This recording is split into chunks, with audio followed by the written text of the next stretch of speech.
Well, this here is the all-new Renault Kwid, and this car looks really smashing on the outside. Renault have done a fantastic job with the looks.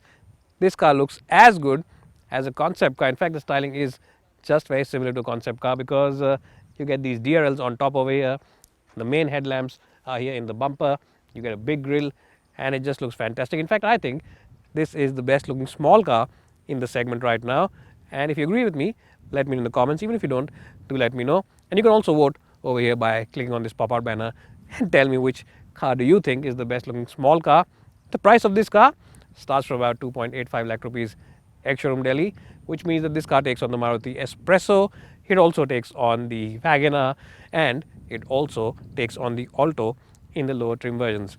Anyways, that's what the outside of the Renault Kwid looks like. Let's get inside and see what the new changes are on the inside.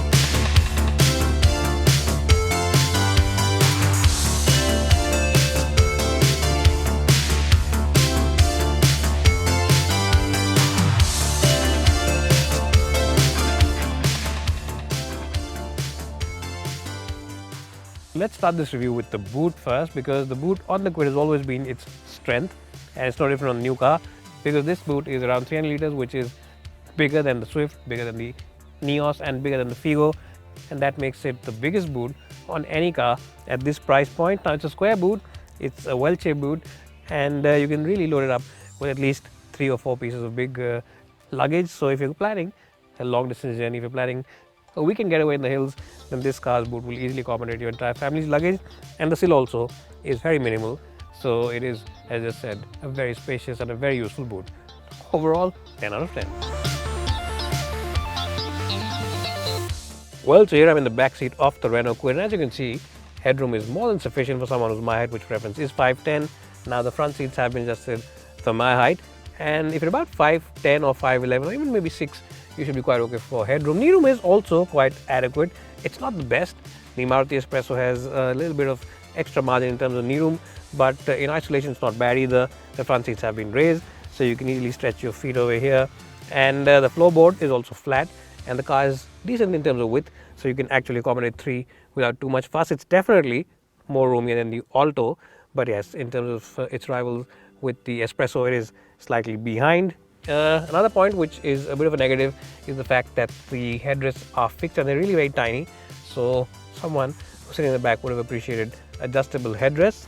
Now there is decent amount of support for your under thighs and good support for your lower back as well, but the best part about the back seat is that the doors open nice and wide, and the aperture also is quite okay to get in and out of. It's a tall car, it's a high set car, the seats are high set, so if you have older folks at home, they will appreciate the easiness that they will find when they get in and out of the car. Overall, a decent place to be considering the compact wheelbase of this car. I will give it 8 out of 10. Well, so the interior of the Kwid is just as stylish as the exterior is. You get these sporty looking dials over here, and it's not a digital, and it's a digital display, which means that it looks really funky and very cool. So get a huge touchscreen, which really is nice to operate, and the fonts, the menus, sub menus, everything is quite okay about it, because remember, this car is towards the budget end of the market. It's not a laggy touchscreen, it is pretty sharp for the price point. Overall quality is at par with its other rivals, and the center console here is also bolted on quite nicely. You get a USB charging point as well as a 12-volt charging point over here, which also makes sense, and you get power window switches over here in the middle of the center console, not on the doors, and even the central locking button is placed here, of course, to save costs, so that also helps in saving cost. Now, the older car, remember, used to have 2 glove boxes. The one on top has now been removed, and the one on the bottom is pretty deep enough to house those big and large bottles, so it is a very spacious car. In terms of utility, you also get this huge tray over here where you can keep your cell phone, wallet. There's also a place here where you can keep those odds and ends, and the door bins are large enough to house those big 1 litre bottles. Overall, it's a nice and impressive place. The seats also have got the right kind of cushioning. They're neither too soft and neither are they too firm, so you get good cushioning for your lower back. and decent support for tall and lanky legs. I would give the cabin of this car a decent score of 8 out of 10.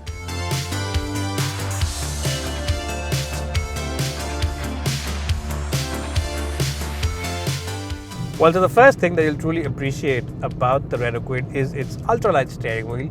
Yes, if you're the first time car driver or a car buyer for the first time, you really appreciate this steering wheel. It is really ultralight and you can easily move it around with your finger, this small finger. Of course, that's something I will not recommend, but I'm just trying to show you how light this steering wheel is. A lot of other car journalists will say it doesn't have a lot of feel, it doesn't offer you great feedback and stuff like that, but to be honest, people who are buying these cars aren't buying them to take them on a racetrack or go up those bends.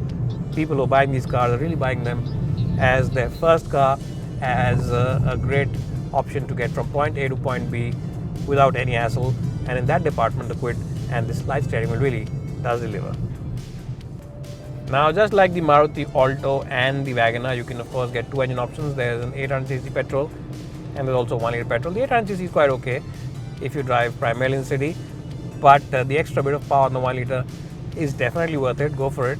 I would recommend that engine because it feels a little more effortless when you're on the highway and doing speeds in excess of 90 kph. In terms of the overall responsiveness, it's a decent engine, but don't go comparing it with the K series engine on the Maruti, because that engine is in a different league, both in terms of the overall responsiveness as well in terms of refinement. When you have this engine hard, it does tend to become a little noisy inside the cabin, so that's something that you will of course have to remember. The gearbox also is a little clunky sometimes. It's not as slick and as smooth as the ones on the Maruti product, so yes, don't go comparing both these cars, because this one, it is okay in isolation, but if you do compare it with that car, it doesn't feel as sporty. But yes, the controls are light, the clutch is also light, the steering is light, which makes it a nice car for the city. One area where this car is ahead of any small Maruti car or its main rivals, the Alto and the WagonR and the Spresso, is in the ride comfort. The ride on this car, especially at higher speeds, is a lot more reassuring, and even at slow city speeds, it really does soak in the bumps and all those potholes quite nicely, and it does feel quite comfortable when you're inside this car, especially at slow city speeds. So yes, that's one area where it really does shine. It doesn't feel like you're driving a compact car with a small wheelbase. It feels like a much more premium product, and it can in fact shame a few cars which are twice the price. One big negative on the car though is the fact that the side view mirrors cannot be adjusted internally. You will have to roll your windows down and then do it manually, so that's a bit of a shame, because come rain, winter, snow, whatever, or the heat, you'll just have to use this and roll the window down, because there's not even a stick over here like the Maruti cars to move around. So that's something that maybe Renault should add and think about, because that will be a very thoughtful touch.